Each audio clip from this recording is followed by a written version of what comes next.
The second episode, we are just coming from the stadium now. We have been seeing our teams doing a wonderful job, but we continue with the sports day. Today is just a weekend, Dr. George. It's just a weekend, and how a weekend should be spent, it's all about sports. Certainly. In the morning, we went to see hockey. Gugu was doing well, and we saw the Scotland Queens. They are doing well.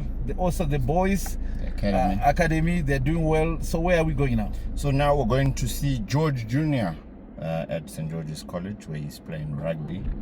So we're going to be watching him play some rugby. And then a little later, also, time permitting, we'll also go to see Gabriel, who is also playing some sport. So, you know, this is usually how the weekend is, full of so much sport, a bit of work and a bit of family time. But most importantly, sport is an amazing thing. And it's good to see the amazing development, you know, especially with, see where we're coming from now. Scotland Queens has been on an amazing rampage, you know, beating teams with a minimum of 5 to 6 goals per game. Last week they won 15-0, the previous week 10-0, you know, and the academy team, the boys team, you know, so far they have 1 defeat in the season. It's halfway through, you know, they've been doing some amazing work. So it's just good to see the amazing development and to see the country of Zimbabwe incorporating sport, especially with the youth. There's a lot of things happening with the youth of late.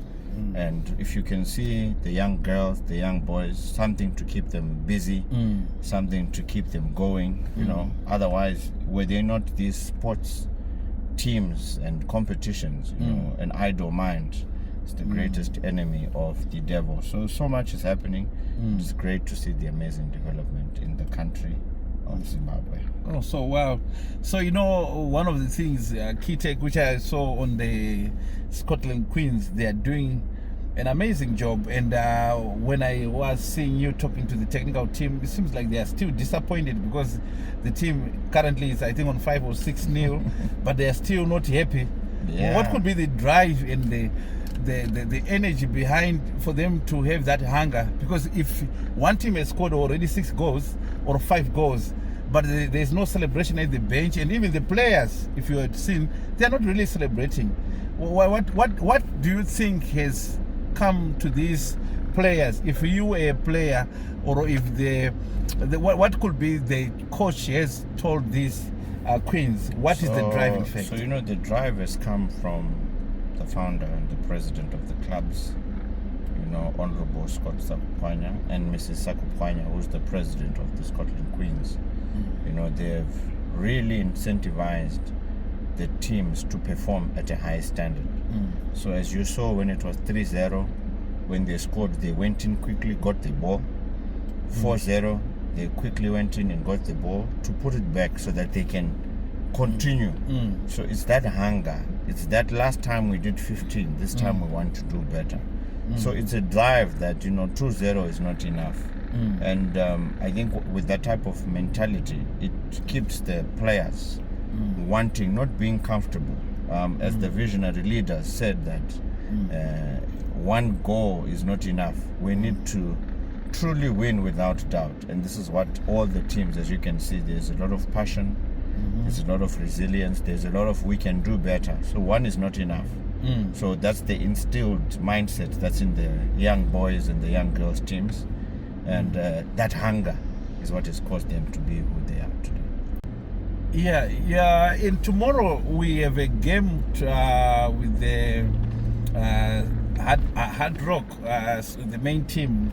One of the things which I want to ask about the uniformity of the spirit. Look, currently it's now on the log leaders, Scotland. The same spirit is of winning is cutting across. It means something which has been told to the boys or the entire system. You are already in the system.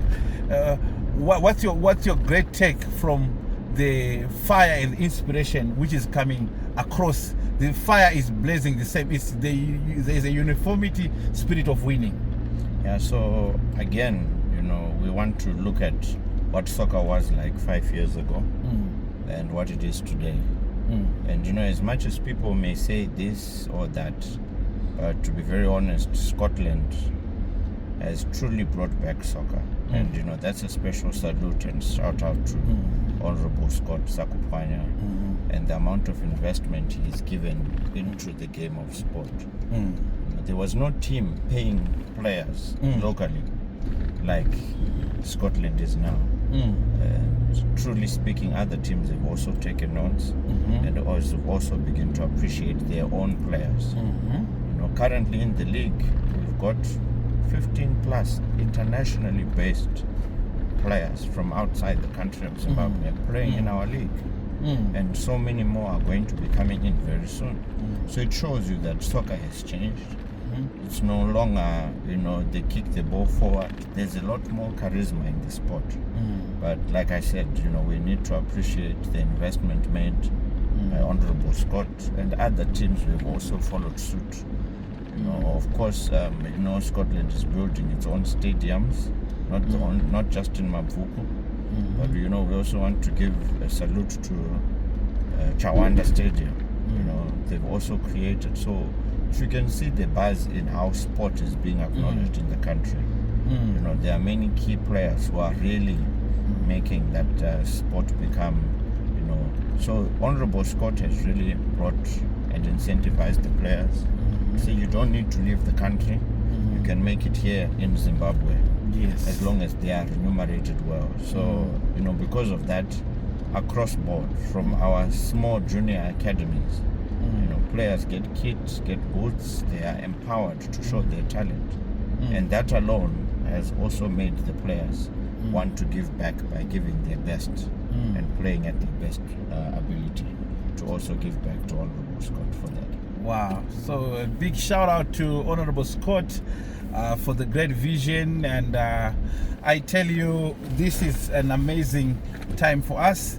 We'll be back on the second episode when we discuss more of the update. We are now heading for our rugby, and we are going to see our junior team doing some great jobs. It's Gabriel. It's George. George. St. George here today. Yes. So we're at St. George's College now. Yes, we've reached at St. George's. Was this your school? Yes, this was where I learned. And this is where Sekuru Munengwa, Nicodemus, the legend. Remember, we grew up in Glenora. Yes. But he decided to take us all the way across town, where others could not afford. So you tell me that you schooled here? Sam Munengwa schooled here? No. So Sam Munengwa made a promise. Where was this inspiration? So my father, yes, his father, Sekuru Munengwa, yes, Sekuru Ignatius Munengwa, yes, made sure that at a young age my father went to a good school. Wow. Where he went, he was left by the railway, and he went to a good school with people of color. Yes. And diversity and exposure is what he got. Yes. And my grandfather, yes, told my father and said, make a promise to me that this exposure you got, yes, is the same thing you will do to your own children. So when we now were brought to this school, when we had finished school, our own father, Nicodemus Samnengwa, yes, made us all promise, my yes, siblings, Rodo, Ignatius, Linda, and myself, George, yes, to say this that I did for you, yes, even though I could not afford, yes, do it also for your own children. Wow. So that their mindset are transformed. Wow. Don't take them to the nearest school, because look how you came out.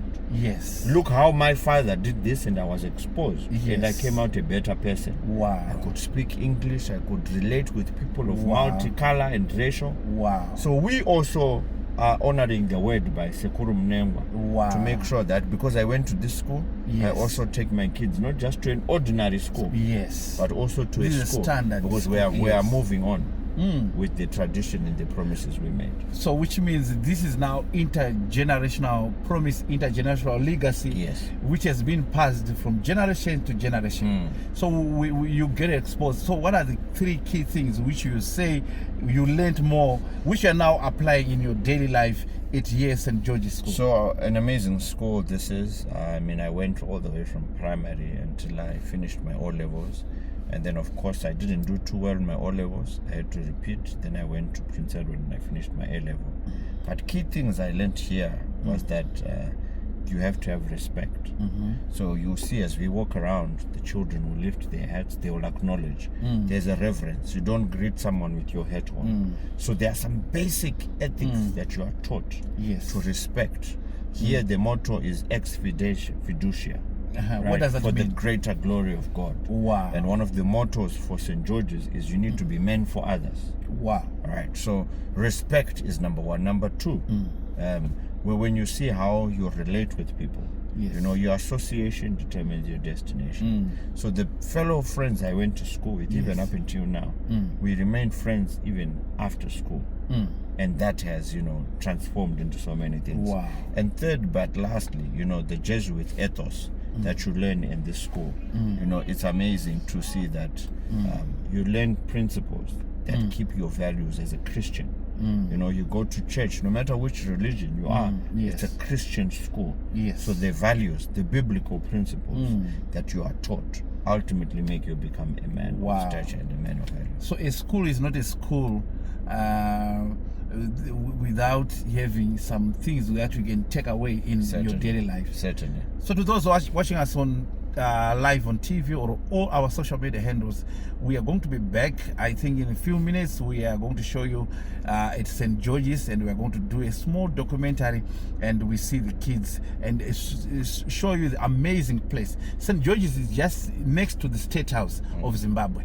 It's an amazing school. So we're going to take you through. We say bye for now.